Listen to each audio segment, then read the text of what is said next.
Yop tout le monde, c'est Jericho, j'espère que vous allez bien les amis, j'espère que vous êtes en forme. Pour ma part, ça va nickel. On se retrouve aujourd'hui les amis pour une toute nouvelle vidéo. Et j'espère sincèrement que celle-ci vous plaira. Les amis, ce que vous allez découvrir c'est assez mystérieux. Car tout simplement quand on parle d'une île en général, ouais on s'imagine vraiment une île paradisiaque avec de l'eau cristalline, je sais pas quoi, tu vois. C'est beau, c'est magnifique. Mais là, ce que vous allez découvrir, c'est assez bluffant car on va découvrir les deux îles les plus dangereuses au monde. Oui, car même les chercheurs, même les scientifiques n'osent pas mettre les pieds dedans car tellement c'est dangereux. Je vais pas vous spoil, je vous laisse regarder. Et si la vidéo vous aura plu, n'hésitez surtout pas de la partager au maximum et de mettre un bon petit j'aime. C'est la récompense. Sur ce, bon visionnage à tous et à toutes. À environ 35 km des côtes de Sao Paulo, il existe une île abritant la plus dense population de serpents au monde. Les reptiles, connus sous le nom de Jaraka-Iloa, sont extrêmement venimeux et peuvent tuer une personne en moins d'une heure. Des chutes d'Iguazu au parc national des Lençóis Maranhenses, le Brésil regorge des sites naturels aux paysages à couper le souffle. Parmi eux se trouve également l'île de Queimada Grande, un petit trésor naturel situé à environ 35 km des côtes de l'est de Sao Paulo. Si tous les Brésiliens connaissent son expérience, personne n'y a jamais mis les pieds et pour cause, son territoire est infesté par des milliers de Jaraka-Iloa, une espèce de serpent extrêmement venimeux. Scientifiquement connu sous le nom de Bothorp insularis, cette variété de la famille de Viperidae, c'est pas des cobras les amis, faut pas mélanger, est réputée pour être parmi les plus mortels de la planète. Les toxines qu'elle administre peuvent tuer une personne en moins d'une heure. Aussi, de nombreuses légendes locales circulent sur le quelques hasardeux ayant osé s'approcher du rivage de la désormais dite île aux serpents. De 1909 à 1920, quelques personnes ont tenté de vivre dans cette région pour construire et entretenir son phare. Toutefois, selon une histoire locale, le dernier gardien et toute sa famille auraient été tués par un groupe de Jaraka-Iloa parvenus à s'y glisser par les fenêtres de la maison. Quoi qu'il en soit, l'accès à l'île est désormais strictement réservé aux chercheurs de l'Institut Butantan d'Herpétologie. Le lieu représente en effet un cas d'étude unique pour les experts. Entre 3000 et 5000 serpents y résident, avec environ un spécimen par mètre carré. Il s'agit de la population la plus dense de la planète. Contrairement à ce qui laisse sous-entendre les rumeurs, les dangereux reptiles n'ont pas été introduits sur l'île par des pirates désireux de protéger leur or. Il s'agit en réalité d'une population ayant évolué au cours de ces derniers milliers d'années, sans intervention humaine. Il y a environ 11 000 ans, le niveau de la mer a augmenté, isolant ainsi l'île de Queimada Grande de la côte brésilienne. Depuis, lors les deux populations de Jaraka-Iloa, séparées par l'océan, évoluent en suivant un chemin différent. En l'absence des prédateurs et des concurrents, les serpents de l'île ont pu se développer en maître de l'écosystème et se reproduire rapidement. Leur seul défi est celui de se nourrir, car les proies évoluant sur le sol sont absentes de cette zone.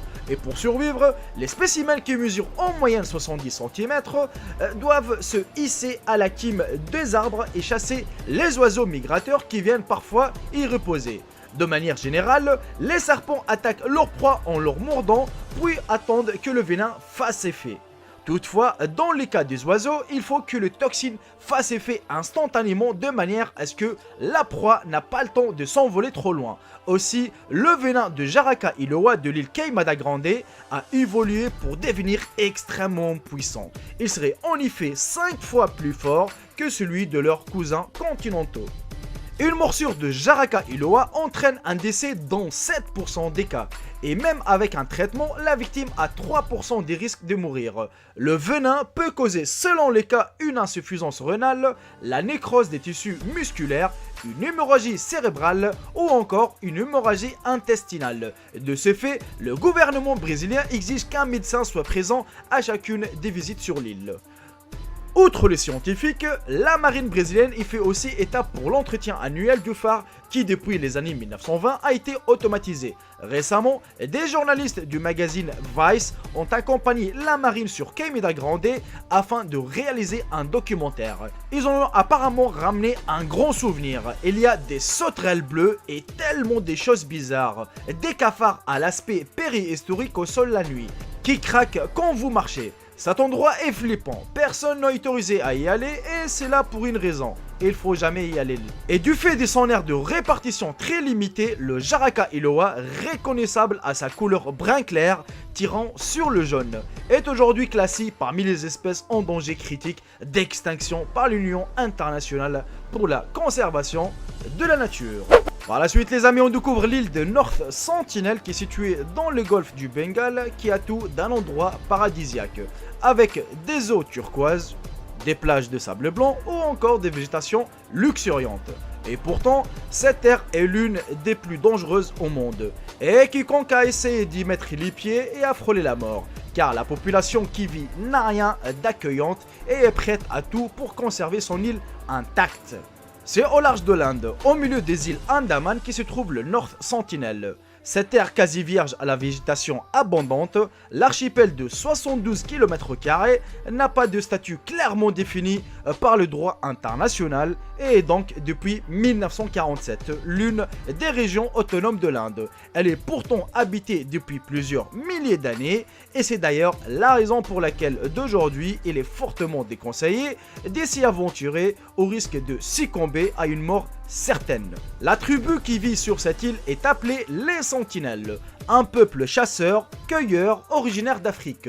Estimé au nombre de 250 environ, les habitants seraient arrivés de leur continent d'origine il y a plus de 60 000 ans et vivraient depuis en complète autarcie. Ils formeraient ainsi l'un des derniers peuples coupés du monde. Leur langue étant très différente des autres dialectes, on suppose en outre qu'ils n'ont eu que très peu, voire même aucun contact avec l'extérieur. Selon les spécialistes, leur faible niveau de développement le rapprocherait de la période pré-néolithique. Les sentinelles, les amis, semblant par exemple connaître le feu, mais ne sachant pas le produire. Très protecteurs envers leur île, ces guerriers attaquent quiconque s'approche de leur territoire, hésitant pas à tirer des flèches depuis la plage aux bateaux naviguant un peu trop près du rivage. Selon les derniers témoignages, les seules personnes s'étant aventurées au bord de l'archipel sont soit mortes, soit passées tout près de connaître le même sort. En 1974, un réalisateur tombé amoureux de l'île aurait ainsi très vite renoncé à ses désirs de tournage suite à une flèche reçue dans la cuisse. En décembre 2004, quelques jours après le tsunami ayant ravagé les côtes asiatiques, un hélicoptère venu apporter des soins aux survivants s'est quant à lui retrouvé couvert des flèches et a dû rebrousser rapidement chemin. Le dernier contact en date avec la tribu des Sentinelles remonte à 2006, lorsque deux pêcheurs ont été tués alors qu'ils s'y trouvaient à proximité des plages. Depuis, le gouvernement indien a pris la décision de ne plus tenter de visiter et de laisser le peuple en paix, recroquevillé sur son île et loin du reste du monde. Et on arrive malheureusement à la fin de cette vidéo les amis, j'espère sincèrement qu'elle vous aura plu, qu'elle vous aura appris quelque chose sur l'île Sentinelle. Et l'autre île, vraiment c'est dangereux. Moi la première fois quand j'ai vu c'était marqué l'île aux serpents, je me dis attends, tu te fous de ma gueule. Une île aux serpents, mais d'où ça vient justement? C'est ça, c'est ce que je me pose toujours la question, d'où est-ce qu'ils sont venus ces serpents? Tu vois, parce que nous, on est en général, tu sais, comme les scorpions, les serpents, ça, on les sait très très bien qu'ils sont dans les forêts, dans les... Bah, partout, quoi, tu vois.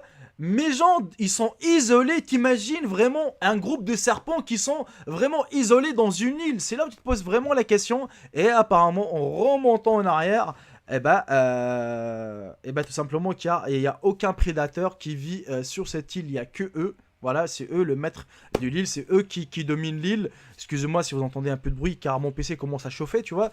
Et vraiment, c'est assez quand même dangereux, ça existe à côté du Brésil.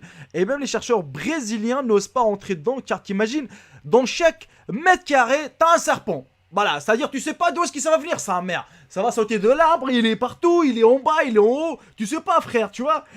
Moi, personnellement, je vois un serpent d'un kilomètre, frère, je commence à trembler. Alors, t'imagines, dans une île où il y a que des serpents.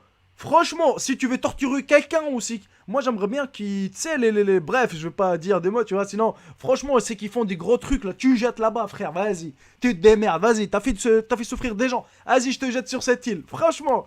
Non, mais surtout aussi pour l'île Sentinelle, où il y a que des gens, c'est une tribu originaire d'Afrique qui vivent là-bas.